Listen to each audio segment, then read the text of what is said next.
Thank you very much, Mr. President. You know, it was 1 year ago this week that we spoke on the telephone, Mr. President. It was very late at night in Washington, very early in the morning here in Kyiv. Russian planes were in the air and tanks were rolling across your border. You told me that you could hear the explosions in the background. I'll never forget that. And the world was about to change. I remember it vividly, because I asked you next, what is there, Mr. President? What can I do for you? How can I be of help? And I don't know if you remember what you said to me, but you said, and I quote, "Gather the leaders of the world, ask them to support Ukraine." Gather the leaders of the world and ask them to support Ukraine. And you said that you didn't know when we'd be able to speak again. That dark night, 1 year ago, the world was literally at the time bracing for the fall of Kyiv. Seems like a lot longer ago than a year, but think back to that year. Perhaps even the end of Ukraine. You know, 1 year later, Kyiv stands, and Ukraine stands. Democracy stands. The Americans stand with you, and the world stands with you.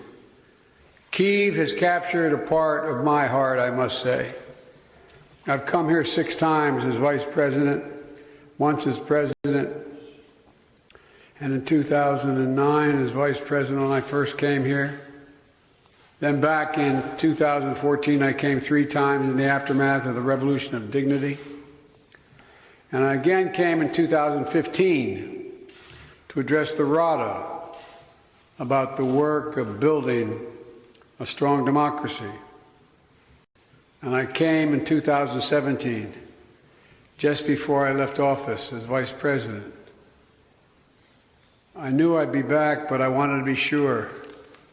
Even though the election were over, Barack and I were out of office, I decided to make one more trip before the next president was sworn in to Kyiv. So President Zelensky, you deeply honor me here in Kyiv with you today, to meet with your military, your intelligence folks, your diplomatic teams, community leaders who have stepped up and helped their country in their hour of need. It's astounding who stood up. Everybody rallied the world. Well, how do you succeed? How do you get a world to respond to a prosperous economy, a confident democracy, a secure and independent state, when United Americans of all political backgrounds decided that they would step up? American people know it matters. Unchecked aggression is a threat to all of us. We built a coalition of nations from the Atlantic to the Pacific, NATO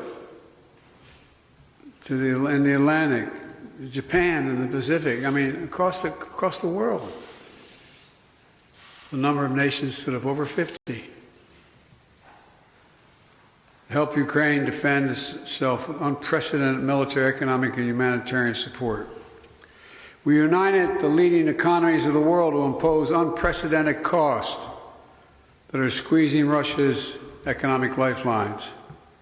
Together, we've committed nearly 700 tanks and thousands of armored vehicles, 1,000 artillery systems, more than 2 million rounds of artillery ammunition, more than 50 advanced launch rocket systems, anti-ship and air defense systems, all defend Ukraine, and that doesn't count the other $500 million we're announcing with you today and tomorrow. That's going to be coming your way. And that's just the United States in this piece. And just today, that announcement includes artillery ammunition for HIMARS and howitzers, more javelins, anti-armor systems, air surveillance radars to help protect Ukrainian people from aerial bombardments. Later this week, we will announce additional sanctions against elites and companies that are trying to evade sanctions and backfill Russia's war machine. And thanks to bipartisan support in Congress, this week we're delivering billions in direct budgetary support, which the government can put to use immediately and help provide for basic services of citizens. The cost that Ukraine has had to bear has been extraordinarily high, and the sacrifices have been far too great. They've been met, but they've been far too great. We mourn alongside the families of those who've been lost to the brutal and unjust war. We know that there'll be very difficult days and weeks and years ahead. But Russia's aim was to wipe Ukraine off the map. Putin's war of conquest is failing. Russia's military has lost half its territory it once occupied. Young, talented Russians are fleeing by the tens of thousands, not wanting to come back to Russia. Not just fleeing from the military, fleeing from Russia itself, because they see no future in their country. Russia's economy is now a backwater, isolated and struggling. Putin thought Ukraine was weak and the West was divided. As you know, Mr. President, I said to you in the beginning, he's counting on us not sticking together. He was counting on the inability to keep NATO united. He was counting on us not to be able to bring in others on the side of Ukraine. He thought he could outlast us. I don't think he's thinking that right now. God knows what he's thinking, but I don't think he's thinking that. But he's just been plain wrong. Plain wrong. And 1 year later, the evidence is right here in this room. We stand here together. Mr. President, I'm delighted to be able to repay your visit to our country. In Washington, not long ago, you told the Congress, quote, "We have no fear, nor should anyone in the world have it," end of quote. You and all Ukrainians, Mr. President, remind the world every single day what the meaning of the word courage is. From all sectors of your economy, all walks of all life. It's astounding. Astounding.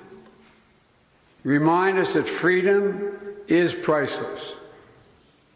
It's worth fighting for as long as it takes, and that's how long we're going to be with you, Mr. President, for as long as it takes. We'll do it. Thank you.